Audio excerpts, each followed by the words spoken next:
يمام ويل الهوى يمام ويليا يمام ويل الهوى يمام ويليا بسمة بتقهر الهموم والآمل يملاها عمر الظلم ما يدوم وأرضك ما بننساها بسمة بتقهر الهموم والآمل يملاها وأرضك ما بننساها والكون كله بيحضر لعرس الحرية يمام ويل الهوى يمام ويليا أعوذ بالله من الشيطان الرجيم بسم الله الرحمن الرحيم الحمد لله رب العالمين كما سار ماني فوكا أبركادا لمي سونا نيكا بيدويا إيرانا كاولا دنيا كفو أبي كاوكا جيمكا فلين واتينا جيمكا مني أمبا فاما فاسو جوكيني مي بينيانا مايا دوغوكو تلينيتا جاباناني سو سانفين واتي كلينا كفولي أني تانينكو لاسي أوكلين نبيلا جيرماني واتينا ماليكونو فرافينا بانغا كتاسي جين فانتو بيلا جيرما بي مسالا فامبا والما كما بينا بولي مينكا ودي تونغارنغا وكا فرانيونكا كولوبا أنكا جامانا كونو Nabi Fama, Haut Conseil des Maliens de l'extérieur. Mim Blara Sienka, Kabiri Baba Moussaka, Fanga d'Afrique, en 1991. Outou Nambe Pamako, Walmam Sekafo, Alissa Be Pamakoya, Unana Kana Lajere Bake, Lajere Mindam Nena, Kalomini, Anflalani, Nabi Fama, septembre, Akletan Nani, Kata, Akletan Durula, Baro Kunchera, Kunungu, Araba. Kama, Ani Haut Conseil des Maliens de l'extérieur, Mawile Kanapi, Anu Kasekana Parosike. Bara nunu kera togo jumɛnw na sigi kɛnbɛ ka biro kura in a ka hakililata walima a ka wulikajɔ kunbɛn don jumɛn ka ɲɛsin tunkarankew ma nunu bɛɛ lajɛlen na kɛ masala ye dabina don nunu bɛɛ lajɛlen na maa welelenw Mamadou Idrissa Bouni ni ale ye Italie Haut Conseil président ye ale bɛ an bolokɔrɔ ka taa se Amara Jara ma ni ale yɛrɛ ye vice président ye Komaka tɔgɔla Gabon jamana kan ale fɛnɛ bɛ an bolokɔrɔ ka taa se an balimakɛ ma ni o ye Umar Jara ye ale ni y'a sɔrɔ jɛmukan laban waatiw ale n'a ye kɛnɛ kan ale ye Luxembourg maa ye min bɛ an fɛ Bamakɔ yan nɔ ni lajɛrɛ kɛnɛ kan ka taa se Lamini Sila ma ale fɛnɛ bɔra Gabon ka na an bɛ se k'a fɔ Gabon délégation ma fɛnɛ y'ale an ni ninnu bɛɛ lajɛlen de bɛ télé ɲɛta jabarani so kɔnɔ bi a ka diya ka se k'an da don Haut Conseil ko yɛrɛ lahalaya la ka se ka fɛsɛfɛsɛli kɛ yanni an ka taa ɲɛfɛ ka kuma di an ka maa welelenw ma u ka foli kɛ nin waati in na ka ɲɛsin télé ɲɛta filɛbaw ma an b'a daminɛ Amara Jara la n'o yɛrɛ ye ne denkɛ Amara Jara salamu alaikum. Ok, wa alaikum salam, merci. An bɛ foli kɛ yanni n ka foli kɛ n b'a f'i ye ko Luxembourg i y'a kɛ Jara ye ba don dɛ c'est ba c'est Umar Ba. Umar Ba. An bɛ foli kɛ Maliyɛn bɛɛ lajɛlen ye minnu bɛ Mali kɔnɔ ani minnu bɛ Mali kɔ kan an ka foli kɛrɛnkɛrɛnlen bɛ se ɲɛta teleso ma alhamdulillah. An ka foli bi journalistes ni caméramans an ka foli bɛ a bɛɛ lajɛlen fɛn fɛn wuli bi wuli ka jɔ de la ka se ka jɛmukan in labɛn pour que ka wuli ka jɔ kɛ pour que an bɛ se ka kunnafoni caman sɔrɔ cogo min na surtout an tunkarankew an ka foli bɛ a ye an b'a fɔ an b'a barikada an bɛ foli fɛnɛ ɲɛsin an ka cɛkɔrɔbaw ma au conseil cɛkɔrɔbaw minnu fɔlɔ la minnu yɛrɛ au conseil depuis a daminɛ depuis 91 ale bɛ o mɔgɔw b'an bolo yan ala ka sijan ni kɛnɛya d'u ma olu de bɛ au conseil in na olu de bɛ kɛ k'a bɛrɛbɛrɛ olu de bɛ kɛ k'a labɛn anw ye denmisɛn ye an b'a la k'a kalan an b'olu de kɛrɛfɛ donc an ka foli bɛ s'u ma an bɛ foli fɛnɛ lase an ka président ma n'o ye Habib Sila ye ale élu la kunu donc an ka foli kɛrɛnkɛrɛnlen b'a fɛnɛ ye n tɛ se ka bɔ kuma kɔnɔ ne ma foli kɛrɛnkɛrɛnlen se Gabon Maliyɛnw ma k'an ka foli b'u ye ale bi u cɛsiri min na u k'u jija o la ala sɔnna merci i ce i Jara i nalen min kɛra an ka plateau kan an bɛ o foli lase e ma ayiwa Mamadou Idrissa Bouni e kɔni tɛ dunan ye télé ɲɛta jabarani so filɛbaw bolo foli kɛ nin waati in na ka ɲɛsin télé ɲɛta filɛbaw ma alhamdulillahi allazi ahyana bada ma amatana والصلاة والسلام على من نبي بعد محمد بن عبد الله القاسم المصطفى وعلى آله وأزواجه وذرياته ومن والاهم بإحسان إلى يوم الدين. نملي أمبي فولي دمنة جبارولا. ale min ye bi kɛnɛ yirana ka so ɲuman tɛmɛ an b'a ɲini a fɛ ala ka tila yɛrɛ caya o kɔfɛ ka haut conseil malien d'Italie n'i y'a ye n sigilen dɔ yan bi ala ni olu sababu ka olu fɔ a cɛ fara muso kan denmisɛnnin mɔgɔkɔrɔba danaya min n'u y'a ta ka da bune kan ka fɔ bila an ɲɛfɛ an ye danaya fana da i kan i kana nin kɛnɛ kan n b'u fɔ o la foli filanan ka ɲɛsin aw yɛrɛ ma ɲamɛli e ɲamɛli kɛrɛnkɛrɛnya na ka se ka équipe mɔgɔ bɛɛ ka se ɲɛmaso ma ka se fɔ arajo ɲɛta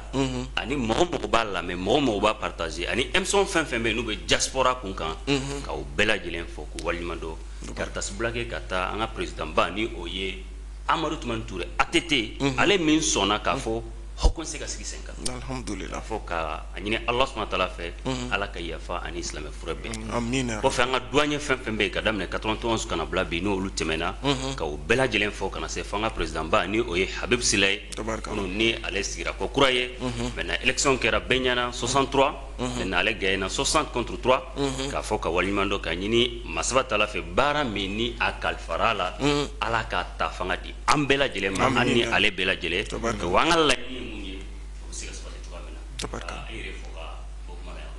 alhamdulillah aw nali teleɲɛta jabarani so kɔnɔ bi a diyara an ye an bɛ o bonyamasegin kɛ aw yɔrɔ bari an b'a dɔn k'a fɔ aw n'an bɛ baara mun na a fangaw ka bon a kurusiw ka bon nka an ye wele bila aw ma min b'a to aw ka se ka na teleɲɛta la bi a y'aw ka ci bɛɛ lajɛlen bila ka na an bɛ o foli n'o bonyamasegin kɛ ka taa aw kelen-kelenna bɛɛ lajɛlen yɔrɔ ne bɛ ɲininkali daminɛ Amara Jara la Amara Jara tile fila sigi tun don min daminɛna tarata araba min n'a kuncɛra kununko wulada fɛ an yɛrɛ ka jama lajɛrɛ kɛ suba min bɛ yan n'a bɛ f'a ma ko CCB n'a fɔra k'e ka résumé baaraw bolila fɛn mun kan i bɛ se k'i da don a la ka kumabaw ɲɛfɔ an ɲɛna. Ok, merci. Ɲamɛle an bɛ kuma in fɔ bakuruba fɔ la ka fara ɲɔgɔn kan pour que an lamɛnbagaw bɛ n'an lajɛbagaw bɛ se ka faamuyali k'a la cogo min na an ye sigikafɔ min kɛ sisan n'a fɔra ko 7e conférence élective ordinaire du Haut Conseil des Maliens de l'extérieur a kun bɔra bolokɔrɔ siɲɛ caman nka bɔ bolokɔrɔ in kunkun b'a la kun min b'a la k'o bɛ se ka kɛ jɛlenya la cogo min na k'o bɛ se ka kɛ tilennenya la cogo min na k'o bɛ se ka kɛ bɛn kɔnɔ cogo min na ko ni i muɲuna i b'a nafa sɔrɔ mɔgɔw kun y'u ka biw ta ka na dati min kama dati in bɔra bolokɔrɔ siɲɛ 1 a bɔra dɔgɔkɔrɔ siɲɛ 2 a bɔra dɔgɔkɔrɔ siɲɛ 3 nka o bɛɛ la mɔgɔw tora yan u y'u ka baaraw bulu kɔ ka na o ye faso kanu de ye mɔgɔ si ma sara faso kanu de don o faso kanu in an bɛ dugawu kɛ hali bi ala k'o sinsin an dusukun na minnu fana tora yan nɔ an bɛ dugawu kɛ n'u segira ka t'u bolo don baara o baara la ala k'o baara in ɲɛ ala k'a yiriwa u bolo an ye jɛkunkan in a kɛra ko min kɔnɔ bakuruba fɔ la an y'a bila le rôle et la place des Maliens établis à l'extérieur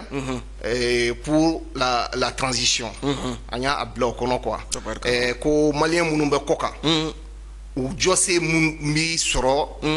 la refondation de l'État i b'a dɔn transition ye o de bila sen kan ko ka État refondé n'o ye Mali kura bɛ se ka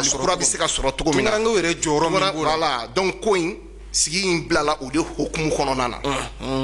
fo ka o fɔ fɔlɔ o ka faamuya parce que n'a bɛ sigi a bɛ sigi ko dɔ de kan an sigira min kan ko tunkarankew yɛrɛ bɛ se ka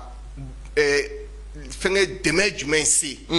Mali kura jɔli la alhamdulillah ko in bilala o kan donc alhamdulillah kunu a kuncɛra mais a daminɛna kunasini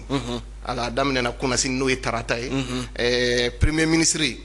ani an ka ministre de tutelle ministre min n'ale bilalen don Maliens minnu bɛ kɔ kan olu ka kow kunna ale fɛnɛ kun bɛ yen premier ministre kun bɛ yen premier ministre an bɛ profiter ka foli kama foli kɛrɛnkɛrɛnlen a y'an bonya a ye kuma fɔ an ye kuma minnu ye jigifa kumaw ye a ye kuma fɔ an ye kuma minnu bɛ fasodenya don an dusukun na ka taa fɛ donc a y'an rassuré an b'o foli se Choguel ma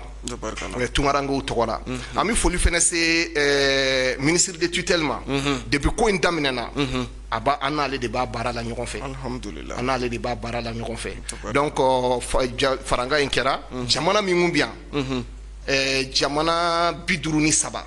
o de nana mais au conseil yɛrɛ mɔgɔ ka faamuya k'a fɔ jamana 77 de don jamana 77 ani 7 o ye jɛkuluba ye o ye jɛkuluba ye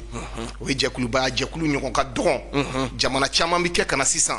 kana misaliya ta Mali ka taabolo in kan alhamdulillah donc an k'an jija fɛn min b'an bolo fɛnba don an ka n'a to a ka tilan na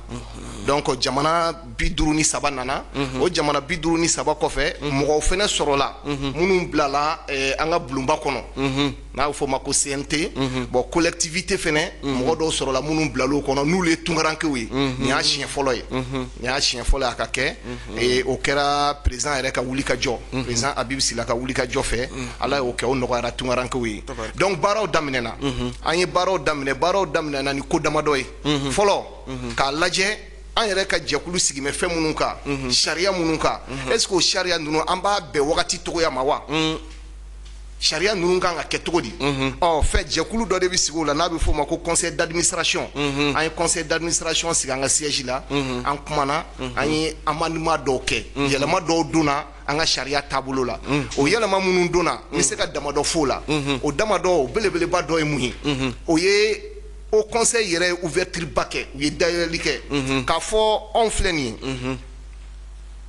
an y'a daminɛ depuis 91 an ka kɔrɔ ni jɛkulu caman ye sinon an ye jɛkulu fɔlɔ ye anw bɛ créer wagati min na parti politique fila dɔrɔn de tun bɛ yen USRD ani Musa ka parti n'o ye IDPM ye o fila dɔrɔn de tun bɛ yen Adema ni tɔw olu bɛɛ nana anw kɔfɛ il faut que mɔgɔw k'o faamuya alhamdulillah an ma ɲɔgɔn sɔrɔ kɔfɛ ka fara ɲɔgɔn kan k'an ye association créer an ma ɲɔgɔn sɔrɔ Mali kɔnɔ ka fara ɲɔgɔn kan k'an ye association créer fɛn yɛrɛ de bɛ constitution kɔnɔ k'a jira k'a fɔ maliyɛn minnu bɛ kɔ kan u ka fara ɲɔgɔn kan kɛ jɛkulu kelen et kelen dɔrɔn n'i y'a jate minɛ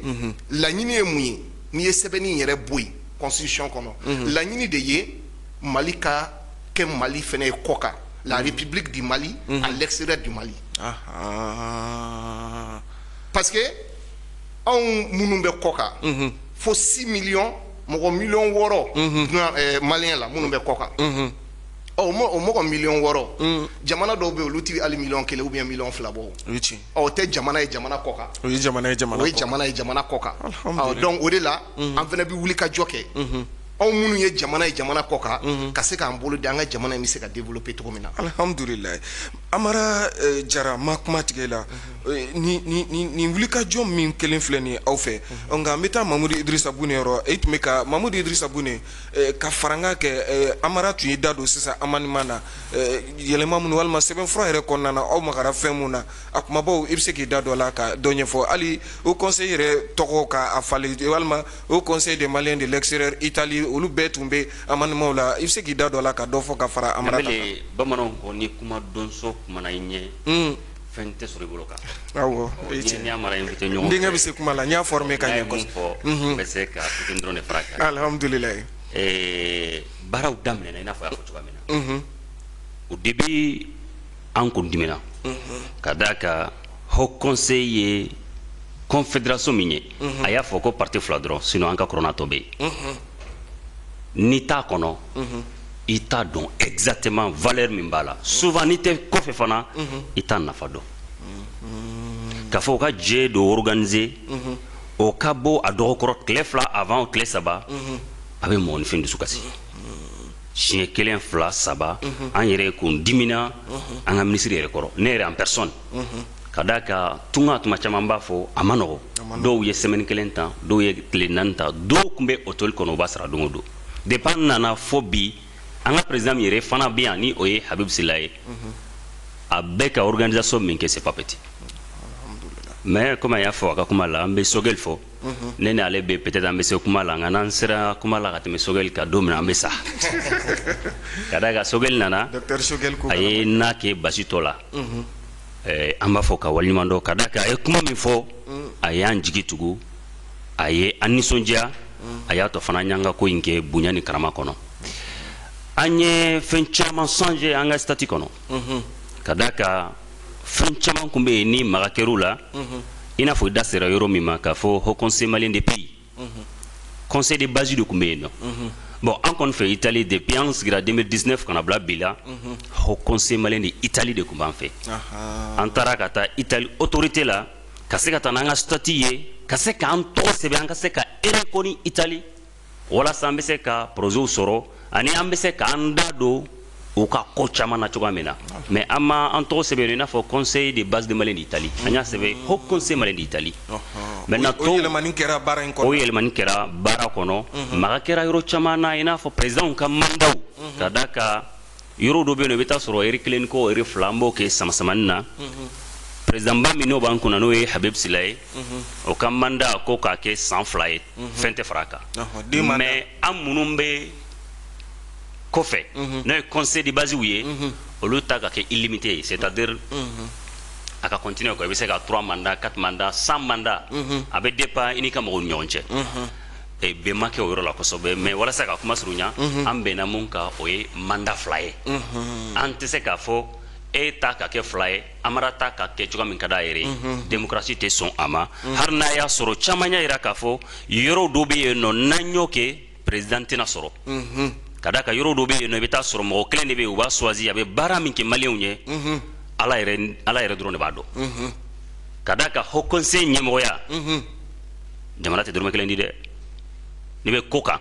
k'i jɔ i yɛrɛ kolo la i yɛrɛ de bɛ baara kɛ i wɔsiji i b'i ka temps ta n'i ka nafolo k'a don Haut Conseil da fɛ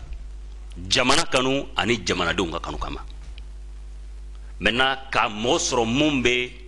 o jɔyɔrɔ fa kɔfɛ tuma dɔ la a ma nɔgɔ exemple la Espagne kaw y'a fɔ u ka président ko ale b'a ka 3e mandat de la c'est-à-dire mandat 2 banna u ma mɔgɔ sɔrɔ mun bɛ kɛ candidat ye maintenant ale wajibera ka bila yen nɔ jamana wɛrɛw bɛ yen nɔ mun maliyɛn tɛ tɛmɛ maliyɛn 40 kan maliyɛn 20 ko président min b'olu bolo o bɛ to yen nɔ a vie ka da ka président dɔw bɛ yen nɔ olu de jɔlen don ka fɛn bɛɛ ye mais démocratie ma sɔn ɲanbɛlɛ ne kɔni Boune votera contre la c'est-à-dire a ka to 2 mandat la tuma dɔ la a bɛ se ka kɛ yɛrɛ an ye denmisɛnninw ye parce que an bɛ san 30 ani dɔɔnin sisan an bɛ se k'a fɔ an ka kɛ illimité ye walasa an ka se ka to yen mais mandat 5 min kalifala anw na yɛrɛ fɔlɔ an ka ala deli o ɲuman ka ban kuma tɛ 2e ni 3e ma yɔrɔ dɔw fana min bɛ yen nɔ o ye ko ni mɔgɔ min ye Haut Conseil ɲɛmɔgɔ ye i bɛ se ka kɛ parti politique dɔ fana ɲɛmɔgɔ ye o kun tɛ an ka texte kɔnɔ nka caman fana da magar'o la ko k'o don a kɔnɔ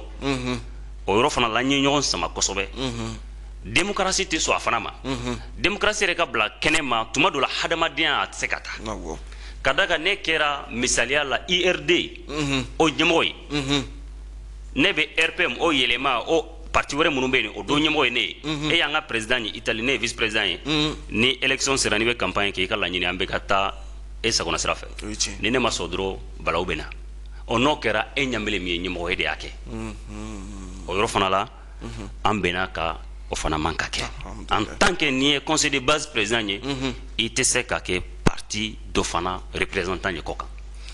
Mamadou Idrissa Boune ma i ka kuma latigɛ nka ka ɲininkali k'i la joona joona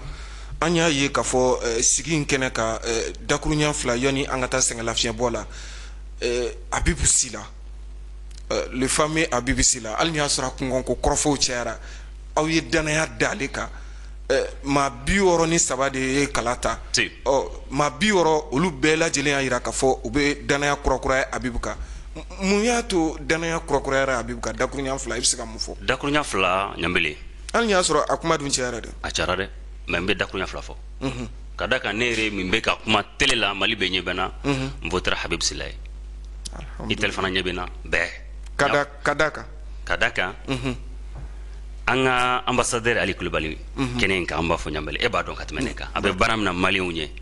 maliyɛn bɛɛ b'a dɔn ambassade tɛ yen a tɛ yen ambassade tɛ yɔrɔ si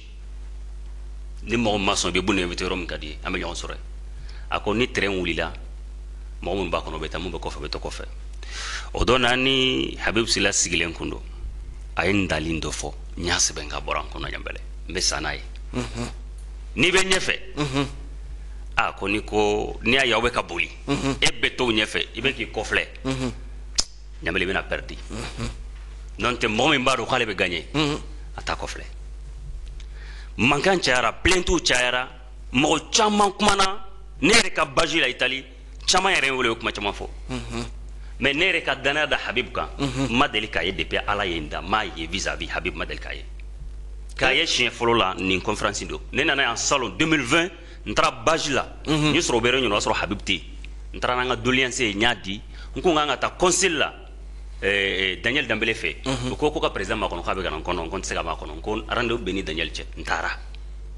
mais an ni Habib sigira n ye fɛn dɔ ye Habib la o bɛ bun de yɛrɛ la bun de bɛ sa n'o ye o de ye ni e ɲambele ye ko kɛ n'a ma ɲi Habib b'a f'i ye ɲɛ n'i bɛ sa i bɛ sa ni somɔgɔw bɛ sa u bɛ sa mais a b'a f'i ye ɲɛmɔgɔ y'o de ye i b'a dɔn Mali la taabolo dɔ b'an bolo ko diinɛ ani an ka mɔgɔkɔrɔbaw bonya nkalon don mɔgɔkɔrɔbaw kan ka bonya mais mɔgɔkɔrɔba n'i ye ko dɔ kɛ n'i man k'a kɛ a bɛ f'i ye n'i bɛ sa i bɛ sa tabali ka fɛn caman bɛ yen an ka texte yɛrɛ kɔnɔ n'an da magara la Habib ko a bɛ voter don min na i n'a fɔ 10 millions ko kuma fɔra an y'a mɛn réseaux la partout ko Habib y'a bila yen parce que a b'a dɔn k'anw ye fantanw ye an tɛ se ka dɔrɔmɛ kelen bɔ o kama an kana kɛ candidat ye a ko don min na a votera salle kɔnɔ mɔgɔ min sɔrɔla ka voter a contre ale Habib ale ko n'aw kana kɛ million tango mɔgɔ min ma sɔn a ma Habib de mɔgɔ fɔlɔ mun votera contre la parce que a ko n'an y'a voter don dɔ la u bɛna fɔ ko Habib y'a kɛ parce que multimilliardaire dɔ de bɛ fɔ Habib ma a ma deli ka dɔrɔmɛ kelen di yan n'a y'a di an kana bɔ salle in kɔnɔ n'a y'a di n t'a minɛ e nali min kɛra election in na enveloppe ma di Habib ma n'a dira ne ma n kana bɔ salle in kɔnɔ Ɲambele Habib ma ni Habib y'a di yan Habib ma enveloppe di ma i ka vote ye Ɲambele Habib tɛ ne dɔn yɛrɛ Habib tɛ ne dɔn yɛrɛ mais n bɛ ka kuma mɔgɔ minnu i tɛlen u bɛ n dɔn Habib m'a di yan mais a ye kuma fɔ kɛnɛ kan ko bon bi a kɛnɛ filɛ bon ni aw ye fɛn min kɛ n'a kuma fɔra a ye jɔ a kɔrɔ Ɲambele o dɔrɔn tɛ c'est-à-dire an ko base min bɛ yen an ko o ma organiser ka ɲɛ Habib kɛrɛfɛmɔgɔw permanence Habib yɛrɛ sigilen yɛrɛ bɛ mɔgɔ min na quoi a b'o de fɔ quoi o de y'a to ne ye n bolo de an ka ambassadeur ma fo saya an t'a b'a bolo parce que ni erreur kɛ a b'a fɔ ko erreur kɛ a t'a to ni mɔgɔw taara a b'a fɔ kɛnɛ kan o jogo min bɛ Habib la ani a ye bɛɛ sigi salle kɔnɔ a yɛrɛ ka sigi k'a fɔ ko filɛ dɛ n'an b'a fɛ k'an ka conférence kɛ an bɛ se k'a kɛ ministre ni premier ministre bɛɛ y'a fɔ an ye k'a fɔ aw libérelen don mais n'aw ye mun fɔ jama an bɛ tugu aw kɔ mais ale de y'an ka ɲɛmɔgɔ ye jama ko an k'a pousser a sɔnna a ma démocratique ko caman de bɛ yen n'a b'a fɔ bɛɛ ɲɛna a tɛ dogo Ɲambele o kama bun y'a ka danaya d'a kan ani mɔgɔ min taara élection na ne ma bɔ t'o ye a condition ye mun ye n y'a fɔ réseaux sociaux kan yɔrɔ bɛɛ n y'a fɔ n yɛrɛ ka mɔgɔw ye n bɛ segin a kan télé la Habib da magara fɛn dɔ la c'est très important k'a fɔ ne bɛ Italie 60 000 Maliens de bɛ yen mɔgɔ ba 60 u ye danaya da bun kan n'a fɔra ko wari dɔ tununa Italie bune tɔgɔ la Ɲambele ala ka ni ci k'a fɔ dɛ n'i y'a fɔ nin bɛ Italie wallahi n bɛ vol ta kana Mali la i kama billahi n b'a kɛ ka n'i yɛrɛ la ka na i yɛrɛ lajɛ wallahi n b'a kɛ fura yɛrɛ t'a la hari Italien nɔ n'a fɔra ko Ɲambele wari dɔ munumunu sunfɔlɔ ko wɛrɛ an bɛ fɛn fɛn kɛ an b'a kɛ an bɛ sigi tɔn na Ɲambele n'i bɛ sa i bɛ sa jamana ne kɔni bolo dɛ jamana bɛ jɔ o kan de kan sutura tɛ yen Habib da magara o kuma la a kun bɛ mun kun kan a tigilamɔgɔ bɔra salle kɔnɔ a taara a ma ɲɛfɔli kɛ a ma foyi fɔ depuis o yɔrɔ la ne ko k'a banna Mamudu Idrissa Buni n b'a datugu ni mun ye dɔrɔn o de ye ne yɛrɛ ka mɔgɔw do ko ko ni nin ko sugu don ko est ce que tɛ blé tɛ nil kɛ c'est à dire a bɛɛ ka kan n ko ni n b'o kɛ don min ala ka nin minɛ ni n y'o kɛ dɔrɔn kɔrɔ ko Bune kun man ka wolo n kun man ka wolo ka d'a kan diɲɛnatigɛ ne bolo fɛn fila dɔn droite ni gauche finman ni jɛman camancɛ tɛ ne bolo n bɛ voter on tɛ voter ko n bɛ voter Habib ye n y'a f'u ye ni nana n'aw ko n t'aw ka président ye depuis an bɛ n ka papier sɛbɛn n bɛ taa n b'a d'aw ma n bɛ volant bila suro fana tilara n ye compte rendu ko ye merci alhamdulillah ayiwa ni ala sɔnna ma an bɛ taa sɛgɛn lafiɲɛbɔ kɛnɛ ka min ye mankutu ye ni ala sɔnna ma sɔɔni dɔrɔn an bɛ segin ka na an ka jɛmukan kun filanan na min ye Haut Conseil des Maliens de l'extérieur maaw de ye an ka maa welelenw ye bi jɛmukan faso jɔ kɛnɛ jɛmukan kɛnɛ kan.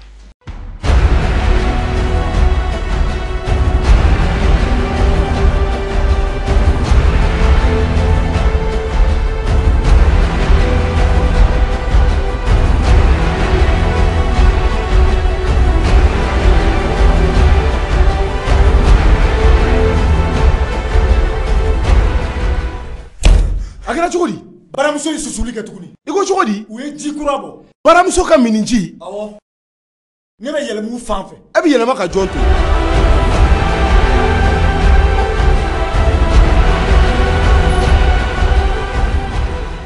y'a f'i ye o fini tɔw tɛ kelen ye wa sɔngɔ yɛrɛ man ca dɔrɔmɛ 40 dɔrɔn. farikolo kɛnɛya n'a laɲɛnamayali tɛ taa min kɔ fiyewu o ye ji de ye nka ji ɲuman de ko don dɛ baramuso ye o mineral bɔ o mineraliw bɛɛ la ɲuman ka tila k'o d'aw ma sɔngɔw bɛɛ la nɔgɔman na 40 bidɔn o ni 25 ta ala ni baramuso sababu o mineral kɛra an bɛɛ ka minfɛn ye. baramuso i ta i ka kow ye. foli ani tanni k'o lase aw kelenkelenna bɛɛ lajɛlen ma ni waati in na aw minnu bɛ ka jɛmukan filɛ ni an ko ma faso jɔkɛnɛ maa welelenw Haut Conseil des Maliens de l'extérieur u ka lajɛrɛba tun bɛ an fɛ Bamakɔ yan n'a bɛ f'a ma 7e conférence min ni a bilara sen ka tarata ka na a kuncɛ kunungo araba la bi an ye wele bila u ma u ka se ka na u da don kisaw la min ye tunkarankew yɛrɛ ka lahala ye baro tun nana da yɔrɔ min na o de y'a to sugantili min kɛra sababu ye sugantili ka boli Abibu Silaka ka san 5 wɛrɛ kalifa la baro tun nana da ye nka ne bɛ fɛ ka ɲininkali min kɛ sisan Amara o de ye nanzaraw b'a fɔ min ma les attentes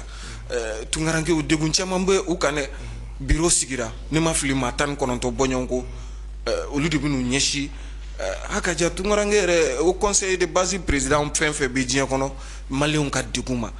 sigi kɛnbɛ k'aw kɔnɔ a sigiw la kumabaw i bɛ se k'i da don o la ka dɔw ɲɛfɔ. Ok, n bɛna n da don o kumaw la k'o ɲɛf'i ɲɛna nka yan'o cɛ n bɛ fɛ ka foli bila Bune ma parce que e ko maraka tɛ e ko bamanan tɛ a bamanankan maîtriser kojugu d'accord a ye kuma min fɔ ko mɔgɔ man ɲi i yɛrɛ da a ye anw wasa parce que n'ale ko n ko n bɛ Abibu fɔ a bɛ fɔ ne bɛ bɔ Gabon ne ka président don donc o de la n bɛna n da don na Bune ye min fɔ o ye fitininini de Abibu ka ko la. Alhamdulillah. Abibu ɲɔgɔn ka dɔgɔ an bolo en tout cas Gabon a ti anw bolo a ye jɔyɔrɔ min fa maliyɛnw ye Gabon a ti anw bolo pour le moment an m'a mɔgɔ sɔrɔ fɔlɔ nafoloko dɔrɔn tɛ dɛ cɛsiri n'a togo bɛɛ cɛsiri bɛɛ n y'a mɛn k'a fɔ maliyɛnw yɛrɛ dɔrɔn tɛ maliyɛnw yɛrɛ dɔrɔn tɛ hali communauté wɛrɛw n ye n da don o la k'a fɔ a ɲɛna ko 95 n b'a teliya joona komi yɛrɛ y'a fɔ ɲɔw ka ca wugu la waati korona 95 u ye gɛniba dɔ kɛ Gabon ka mɔgɔ caman ba fara ɲɔgɔn kan gɛni bi kɛ yɔrɔ min na mɔgɔw fara u kan ka rapatrier Abibu taara a taara mɔgɔw lajɛ US africain minnu bɛ hali jamana wɛrɛ tɔw a y'u lajɛ dɔrɔn a ko ninnu tɛ se ka to ta dumuni ko b'u la a ye dumuni san a ma san maliyɛnw ye dɛ a y'a san bɛɛ lajɛlen de ye maa ma t'u minɛnen maa ma kun minɛnen don k'u dumuni fo ka taa s'u ta don ma mais a wolola anw ye ko la parce que anw taara don dɔ la yen maliyɛn dɔw kun kan ka rapatrier an taara a ma mɛn une semaine yanni an ka na mois tɛmɛnen mais o ɲuman kɛlen o de y'a to ɲɛmɔgɔ ninnu ko aw ye jamana jumɛn mɔgɔ an ko maliyɛn u y'anw ka cas traité cogoya wɛrɛ la mɔgɔ 14 de kun kan ka gɛn mais u ye mɔgɔ 11 ka ko yɛrɛ ɲɛnabɔ ka parce que papier d'u ma u tora Gabon. Alhamdulillah. Donc n bɛ tɛmɛ o yɔrɔ kan pour que ka taa joona dayɛlɛli minnu kɛra jeunes caman donna bureau la Bune yɛrɛ donna moi je suis bien placé ka jeunes ka promotion kɛ parce que u ye jɔyɔrɔ min kalifa ne yɛrɛ ma u ye jɔyɔrɔ min kalifa ne yɛrɛ ma o ye jeunes ka développement éducation et faire la promotion de la jeunesse u y'o kalifa ne ma donc je suis vraiment heureux nisɔndiyalenba don bi ka mɔgɔ sɔrɔ min ye Bune ɲɔgɔn ye o caman fana de bɛ jɛkulu in kɔnɔ ninnu bɛɛ bɛ cɛsiri de la maliyɛnw ye kɔ kan donc sara t'a la a ye min fɔ an si tɛ sara mais faso kanu don wa an bɛ continuer o faso kanu kelen de fɛ donc i ye min fɔ ko attente minnu bɛ yen nɔ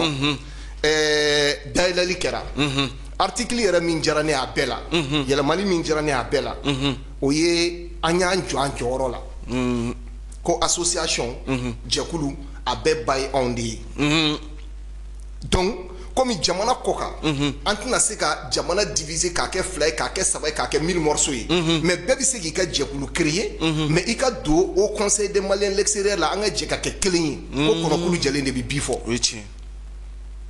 o la n bɛ jɛkulu damadɔ tɔgɔ fɔ a bɛ minnu jɔ diaspora la hali CSDM bɛ se ka don o conseil la o alhamdulillah u bɛ continuer k'u ka baara kɛ mais n'a sera maintenant suprême n'a sera sommet la o ye au conseil de ye an bɛ fara ɲɔgɔn kan an bɛ ɲɔgɔn dɛmɛ o de la tɔw bɛ kɛ ka développer an ka na kɛ sinaya ye sinaya in tɛ foyi ye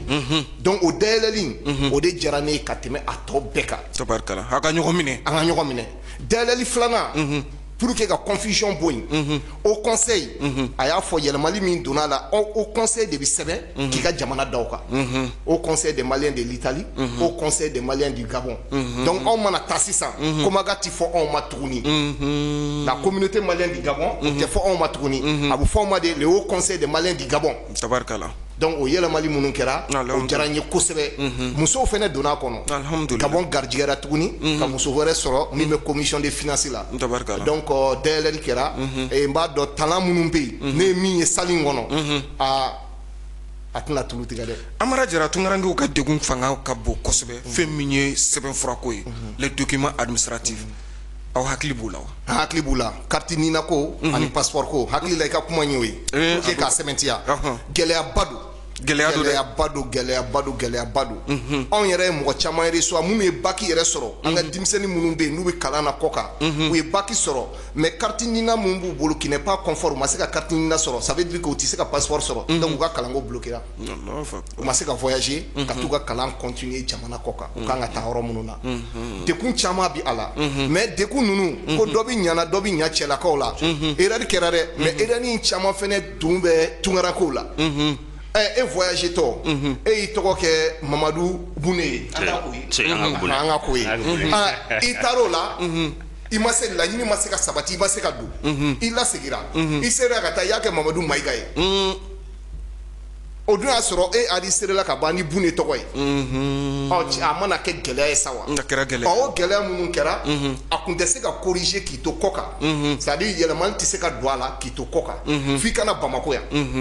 tunkaranke dun mana se i bɛ dɔrɔmɛ kelen de fara ɲɔgɔn kan i bɛ famille balo yan nɔ a ma nɔgɔn déplacement ma nɔgɔn donc o min kɛra o kɛra gɛlɛyaba ye nka nouvelle duman bɛ yen nouvelle duman min bɛ yen wulikajɔ kɛra o conseil ɲɛmɔgɔ ye wulikajɔ kɛ test yɛrɛ daminɛna c'est à dire a ko kɛli ka taga Juminɛ o kɛra Côte d'Ivoire alhamdulillah ani ko fila bɛna kɛ ɲɔgɔn fɛ enrôlement pour les fichiers électoraux a n'o bɛna kɛ ɲɔgɔn fɛ u taara Abidjan kɔfɛ Faransi ani Nigeria ne ma fili la a bɛ n bɔ a la Bune je pense que olu ta bɛ kɛ ka continuer wa u bɛna se jamana bɛɛ la pour que ka se ka solution sɔrɔ a la an bɛ min fɔ tunkarankew ɲɛna u ka patienter u ka muɲu solution daminɛna ka ban a tɛ se ka jɛ ka kɛ ɲɔgɔn fɛ siɲɛ kelen nka baaraw daminɛna inshallah a bɛna corriger tabarikala Mamadu Idrissa Bune e bɛ se ka mun fara Amara Jara n bɛ mun fara Amara ta kan fitinin dɔrɔn ɲamele carte nina an y'a fɔ i ka nin plateau kan yan an y'a fɔ radio la an y'a fɔ yɔrɔ bɛɛ an ko a tɛ ka mɔgɔw degun mais a bɛ ka mɔgɔw faga carte nina awɔ an fɛ Italie har suro ye ne bila so ne kun kan ka taa désert ka taa an kɔrɔkɛba dɔ bɛ yen o y'an ka sɔsɔn belebeleba dɔ a bɛ rejo u ka président kɔrɔ kɔrɔkɛ banna su nana suro an b'a ɲini Ala fɛ Ala ka dayɔrɔ sumaya ka dugawu kɛ famille Sise bɛ yen mɔgɔ caman b'an fɛ minnu bɛ juru don kan na minnu b'u yɛrɛ fili pɔn na minnu yɛrɛ b'u yɛrɛ filmé ka fɔ n somɔgɔ n bɛna yɛrɛ faga u b'u yɛrɛ filɛ a bɛɛ sababu ye degun ye papier ko ani degun caman baara ko ka da ka Europe jamana ka fɛnw bɛɛ sirila ɲɔgɔn na ɲamɛli mais carte nina ko i n'a fɔ Amara y'a fɔ cogoya min na tiɲɛ don erreur b'an na ne delila k'a fɔ yan n ko n'i ye mɔgɔ jɔ 100 o 100 99 tɔw changera o wolola yɔrɔ min na o changera c'est-à-dire caman wolola ka ye nka Ala ka n'i ɲɛ da an ka papier kan haribu ne yɛrɛ papier min b'a bolo illimité don sɔɔni n bɛna kɛ telle nationalité mais est ce que papier min bɛ n bolo i delila k'a ye Ala ka n'i ɲɛ da a kan a fɔ ko amina an caman kɛra nordisiw ye mais mun de la a bɛ kɛ ɲininkali gɛlɛn tori n'a ye sanfɛla sɔrɔ dugumala jateminɛ dɛ dugumala ka kalan non tɛ a tɛ yɛlɛ fiɲɛto ko ni n'a bɛ tulonyɔrɔ la n'a bolila ma fara i kana jɔ dɛ a t'a ye o ale y'a mɛn de n'i y'a yan taara ka faso bila ɲamɛlɛ fɛn dɔ de y'a to an bɔra yan ka taa maintenant ko n'i ye mɔgɔ min bɛ Europe jamana kan u ye mɔgɔ min faga u da la commission kɛyɔrɔ la n'i y'a bɔ Mali la e ɲamɛlɛ n'i ka caméramaniw si tɛ to yan aw bɛ sara fura t'a la ɲamɛlɛ mais o bɛɛ kɔfɛ européens bɛ hinɛna tuma dɔ la ka papier di an ma an yɛrɛ ka autorités carte nina yɛrɛ tɛ problème ye sisan i b'a dɔn mun ye problème ye o y'an ka faamaw de ye parce que o tɛ tiɲɛ fɔ an ɲɛ ɲamɛlɛ problème bɛ o yɔrɔ de la mɔgɔ min mana ta CNT kɔnɔ o mɔgɔ min mana ta a mana député ya jɔyɔrɔ sɔrɔ o n'a ye ministre ya jɔyɔrɔ sɔrɔ ale kɔni bɛ na dɔrɔn ka fɛn de fɔ maliyɛnw ye mun ka da an tulo la mais tiɲɛ tɛ o de ka jugu ni carte nina ye o de y'a to an farala an tɛ carte nina bɛ à gauche a bɛ à droite association bɛ dayɛlɛ hari n'a ka di sini i bɛ se ka jama sɔrɔ n'i ye fɛn dɔ dayɛlɛ k'a fɔ i bɛna carte nina défend mɔgɔ bɛ kɛ héros national ye i n'a fɔ cɛ dɔ bɛ CNT kɔnɔ ko Fɔnba a ye vidéo dɔw kɛ u y'a partager a yɛrɛ ka haut conseil page kan mais a ye vidéo dɔ kɛ o kɔfɛ politique de don c'est-à-dire a ko carte nina kisɛ in k'u y'o effacé ko mais ko fisɛ bɛ to yen depuis 2018 ne ma deli ka carte nina kɛ kabini ala ye n da parce que n tun b'a fɛ ka taa France ni kɔrɔ i ka papier a waati la n y'a arabɛki fɔlɔ k'a kɛ n si kɔnɔ a kɛra Italie 2018 mais papier kisɛ ma ɲi a tɛ n bolo fichier de bɛ n bolo mun ka di diaspora ye bi k'a fɔ bɛɛ ye ni an mako b'a la an ka président kunna ka discours kɔnɔ a da magara la arabɛki ko min fɔra komi n'u ye diaspora fɔ tuma bɛɛ yɔrɔ bɛɛ hari e ɲamɛlɛ b'a la Italie tɛ jate anw jatelen tɛ programme t'a la pourtant tɔgɔ fɔ sinon anw fana an y'a daminɛ le 6 ka taa bila le 30 nin kalo in na a bɛ kɛ mais Italie kuna sini ambassadeur ye wele an ye problème dɔ sɔrɔ o de ye arabɛki bɛ ka kɛ Roma mais walasa i ka bɔ Milan i ka bɔ Turin i ka bɔ Bologne ka taa i wajibilen don ka train ta o ka bisi ta Italie tɛ se ka don train kɔnɔ ni green pass t'i bolo c'est-à-dire i ye vaccin fila kɛ mais i b'a dɔn malien filɛ n'i y'a don argentine kɔnɔ a bɛ bɔ awɔ malien bɛ bɔ ka da ka vaccin fufu de don a fɔlɔ n'a filanan bɛɛ green pass bɛ d'i ma hari ka don bar kɔnɔ ka kafe ta Italie bi i tɛ se ka kɛ ni green pass t'i bolo o y'a to n'an balima min taara k'a bɛ taa arabɛki kɛ u b'a ɲininka n'a taabolo u b'a lasegin u tɛ se ka taa bila ka taa arabɛki kɛ an dun y'a fɔ k'a publicité kɛ k'a fɔ bamanankan na k'a fɔ italien kan na k'a fɔ français kan na ka vidéo kɛ ne yɛrɛ n ka vaccin filanan kɛ don min na n y'a vidéo kɛ k'a publier ka da kan n'i bɛ mɔgɔw ɲɛfɛ n'i ko a ye taa nin yɔrɔ in na n'u sɔrɔla ka taa o k'i sɔrɔ yen mais mɔgɔw ko ma k'i bɛ sa a tɛmɛ ko parce que ko nin ye manamanakan de ye maliw tɛ sɔn ka kɛ o kɔlɔlɔ bɛ yen nɔ mais ka bɔ kuma la an ka autorité k'a jilaja ni carte nina in tɛ se ka effacer ka bɔ passeport la u k'o jɛlen fɔ an ye o de ka di an ye n'a bɛ se ka kɛ fana u ka fɔ mais u kana n'u sigi k'a fɔ kalo fila o kalo saba bi kɔfɛ aw bɛ ɲina carte nina kɔ mɔgɔw bɛ tɛgɛrɛ fɔ mɔgɔw bɛ vidéo kɛ k'a sɔrɔ tiɲɛ tɛ an ye sansi dɔ sɔrɔ ka MSN mɔgɔ minnu bɛ passeport dilan faransi ka société don a ɲɛmɔgɔba Daniel Tubabu don zone Europe tɔgɔ la an taara n'a sigira passeport yɛrɛ bɛ dilan yɔrɔ min na ka daminɛ étage fɔlɔ la fo étage 5 na an y'a bɛɛ visiter ɲɔgɔn fɛ o kɔfɛ an n'a sigira olu yɛrɛ nana cogoya min na contrat signé cogoya min na passeport bɛ dilan cogoya min na a bɛ modifier cogoya min na correction bɛ kɛ yɔrɔ min na fichier bɛ sigi a kan yɔrɔ min na an y'a yɔrɔ bɛɛ lajɛ a y'a fɔ an ye clair et net k'a fɔ passeport ni fɛn tɛ effacer mais ale ye dunan de ye olu ka baara don u ka sɔrɔ b'a la mais an ka autorité de kan k'o fɔ an ɲɛ k'a fɔ a tɛ bɔ a la n'aw bɛ sa a ye sa mais u t'o fɔ ni mun taara CNT kɔnɔ o ni mun taara jɔso la non an bɛ baara la an bɛ ka nin kɛ an bɛ ka nin kɛ i b'a ye an bɛ tɛgɛrɛ bɛ fɔ tɛgɛrɛ bɛ fɔ an bɛ kɛ yɔrɔ national ye an mako t'o la ɲamɛlɛ an mako bɛ fɛn min na o de ye n'a bɛ effacer o ka fɔ n'a tɛ effacer correction walahi ni Asimu sɔnna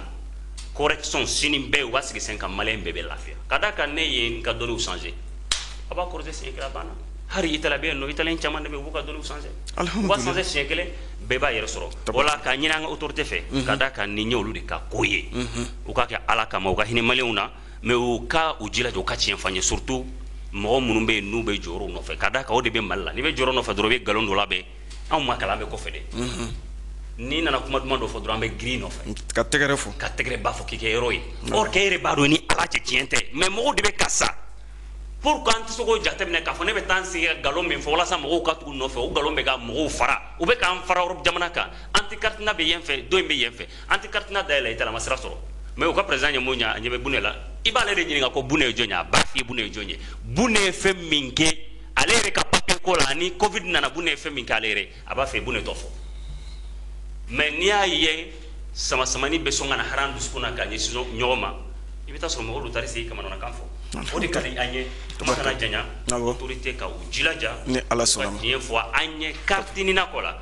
consulté jamana caman na consul général t'an fɛ min la an y'a kuma fɔ depuis ne ma taa o y'a sɔrɔ a tɛ tɛmɛ balo la a kun tɛra ninnu y'a kuma fɔ a ye a fɔra i bɛ ka ye fan bɛɛ kɛ an bolo kasi ye ayiwa fo bi an ma général sɔrɔ on yɛrɛ kɔni bɛ yen mais an mako bɛ consul général ka da kan i ɲamɛlɛ tɛ se ka 5000 bɔ ka taa 100 fɛn dilan yɔrɔ ma 5000 ko bɔ ka taa yɔrɔ ma ka taa 100 dɔrɔmɛ 100 fɛn ka dilan a cɛ man ɲi u k'u jilaja u k'a di an ma u k'u jilaja fana u k'a dɔn k'a fɔ n ye maliyɛnw de jamana 77 o a ka ca n'o yɛrɛ an bɛ o yɔrɔ bɛɛ an bɛ dɔrɔmɛ 1 min sɔrɔ n'an y'a sɔrɔ an hakili bɛ jigin yɔrɔ min o ye faso ye n'an jiginna senu walayi ne jiginna don min na n ye n tɛ da dugu ma tellement foyi man di ka Mali bɔ ɲamɛlɛ i tɛ Mali yɛrɛ diya dɔn n'i ma bɔ kɔfɛ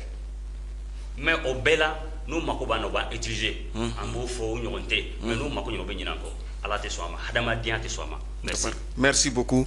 Ayiwa Amara dakuruɲa fila yoni an ka kuma di Umar Ba ma Luxembourg ka ale ka se ka faranga kɛ ka fara aw ka kuma kan waati sɛbɛkɔrɔ corona bolo. Amara i bɛ se ka mun fɔ kuma kan laban na yoni an ka kuma kan laban di Umar Ba ma. Ok bon wagati corona Bune y'a da don kuma na a ye walawalali caman kɛ ni ko ma fɔ tiɲɛ kan a ti ɲɛnabɔ. Gouvernement ka kuma dɔw la o ti ko tiɲɛ fɔ mɔgɔ ye parce que fichier in ye mun ye fichier biométrique de don. Fichier biométrique dun bi kɛ de ka se ka an bila diɲɛ yɛrɛ jɛkulu lahalaw kɔnɔ fɛngɛ international norme international la bon ni aw m'o o expliquer mɔgɔw ɲɛna i y'a dɔn an tɛ se k'o faamuya aw bɛ kɛ ka ko bɛɛ kɛ politique fo a donna malien yɛrɛ kunkolo la ko politique ye nkalontigɛ de ye n'i kɛra politicien ye dɔrɔn malien b'i mɔgɔ lankolon minɛ parce que pour eux politique ye ka nkalon tigɛ ka se k'i ka seko sɔrɔ bon ɲɛmɔgɔw de dun b'a la k'o jira donc u k'o dabila u ka tiɲɛ fɔ malien ye tiɲɛ de bɛ laban hali n'a ma diya n ye a début an bɛna dɔn k'a fɔ k'o de ye tiɲɛ ye o de bɛ mɔgɔ dusukun lafiya o kɔfɛ n bɛ min da o kan o ye malien an ka bɛn surtout tungarankew tunga ka gɛlɛn ɲɔgɔn sama ma tunga ka gɛlɛn division ma mais o division minnu b'an ka yɔrɔ la a bɛɛ source bi yan de dɛ a bɛɛ ju bɛ Mali de la yan o kuma o ka sabali an ka fara ɲɔgɔn kan an ka kɛ jɛkulu kelen ye kɔnɔkulu jɛlen de bɛ bi fɔ donc n bɛ foli se a ma encore ala ka barika don an ka kokɛtaw la ala k'an ka jamana jidi ala ka bɛn sabati an ni ɲɔgɔn cɛ amina merci beaucoup ayiwa Umar Ba bɛ se ka i sigi fɛn min ye Amara Jara place la ka se ka dakuruɲa damadɔ dɔrɔn waati sɛbɛkɔrɔ corona an bolo minute fila ni mako k'e ka kuma ninnu résumé e bɛ se ka mun sɔrɔ ka fɔ. Ne bɛ ɲɛtaa fo a ka baara la. Tabarikala. Vraiment aw bɛ mun kɛ faso jɔ ko don. Ala k'aw bolo dɛmɛ a la. Amina yarabi. A bɛ kɛ hakilina min kama Ala ka barika don a hakilina la. Amina yarabi. A y'an wele ka na yan bi a diyara an ye kojugu. Ne yɛrɛ ka se yan a kɛra tellement bɛn bɛ maliyɛnw ni ɲɔgɔn cɛ a kɛra jamana wɛrɛ mɔgɔ sababuya de y'a to ne sera yan alhamdulillah n'o ye Lamine Sila ye ale de sababuya la vraiment ne ye yan sɔrɔ donc n ka foli b'a ye ne ye Luxembourg maliyɛnw ka jɛkulu min bɛ yen ne y'o représentant ye Mali la yan nɔ alhamdulillah donc j'ai eu mandat dira ne de ma ne ka agi au nom de Maliens de Luxembourg nin ye anw siɲɛ fɔlɔ ye an ka ye Haut Conseil ka kɛnɛ kan alhamdulillah parce que en réalité anw ma deli ka connaissance sɔrɔ fɔlɔ avec le Haut Conseil ani Haut Conseil ma deli ka baara foyi kɛ ɲɔgɔn fɛ mais o t'a yira ko anw ka jɛkulu sigilen tɛ Luxembourg wa jɛkulu kelen de bɛ Luxembourg jɛkulu fila tɛ yen alhamdulillah a jɛkulu in a ye baara caman kɛ Mali la mais malheureusement sanjikɔrɔ wɔsili a tɛ ye a bɛ maa hakɛ joli bɔ Luxembourg malidenw na n tɛ se ka nombre kelen fɔ parce que bi Luxembourg kelen bɛ européen caman ta yɔrɔ ye n'i ye nombre dɔ fɔ bi sini i bɛ taa sɔrɔ dɔ farala kan vu les conditions du pays jamana yɛrɛ taabolo jamana basigi cogo ani a baara nafa cogo mɔgɔw bɛ ka affluence de bɛ ka kɛ ka taa Luxembourg donc an jama ka ca bɛ caman bɔ bi mais n tɛ se ka chiffre kelen f'i ye k'a fɔ ko bi Luxembourgeois bɛ malien bɛ Luxembourg a bɛ nin nombre la en tout cas an ka président n'o ye Burama Kulibali vraiment a bɔra Espagne de ka taa Luxembourg baara tasira kan ale de ye hakilina sɔrɔ maliyɛn minnu bɛ yen k'an k'an fara ɲɔgɔn kan n'an m'an fara ɲɔgɔn kan ni ko ye mɔgɔ mɔgɔ sɔrɔ i kelen ka ko don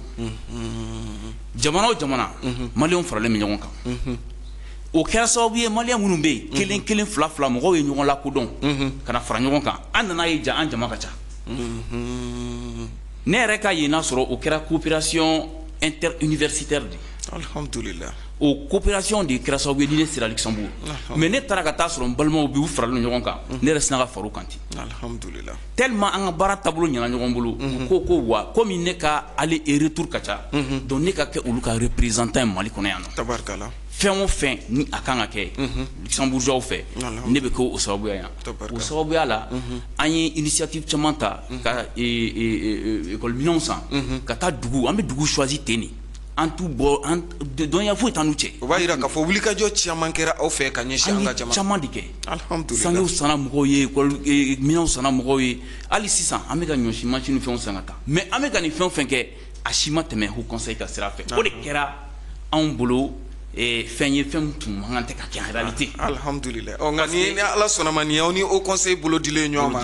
Onga komi erebe en fait Bamako ya. Wati se bakoro kuruna mbolo. Amina wili blema dungere ani kasika barusiki ke aw ye wili ka jom minke ka nyishi malima projet ou la réalisation na amina dadula ko ke masala ni ala sonama komi ka amina contacti be ano déjà amino masalo siki wati se bakoro kuruna mbolo bi nala sonama mais yano te ibsika dakunya kelendron di anga voilà vraiment amé Madi Sissoko Belgique Ambale fo. Alhamdulillah. Allez de kira sababu kana se au conseil là. Alhamdulillah. On a participé ni processus ina. C'est à cause de Madi Sissoko. Vraiment un chapeau à lui. Ni beba ira ko Mali on bignon fait. Tabarkala. Il est de Belgique mais a en commun en Luxembourg. Ay wule chama ko hey mbalmo ay na ngata au conseil là. Alhamdulillah. On n'a pas hésité. On est venu mais vraiment on s'en sort en tout cas avec un cœur plein de joie. Alhamdulillah. Voilà. Foli anita ni ko lase au conseil ma welilo ma Mahmoud Idrissa Boune Italie au conseil nyema ambalmake Umar Ba alebe Luxembourg kaw tokola malde munu siglembe no Amara Jara ni ale vice président Komaga tokola Gabon jamana ka ale tumbe plateau ka katase Lamine Silama nunu bela jele tungarango ye muntumbe en fait jamana kono ni watina ka keni 7e conférence du Haut Conseil des Maliens de l'extérieur danaya kurakurara abibu silaka sandurwere o kalfarala alaka anga jamana basigi ninka akulusuma alaka dogokunere jemkan irana ni oye faso jokene wassalam يمام ويلي الهوى يمام ويليا يمام ويلي الهوى يمام ويليا بس ما بتقهر الهموم والامل يملاها عمر الظلم ما يدوم وارضك ما بننساها بس ما بتقهر الهموم والامل يملاها عمري الظلم ما يدوم وأرضك ما بننساها والكون كله بيحضر لعرس الحرية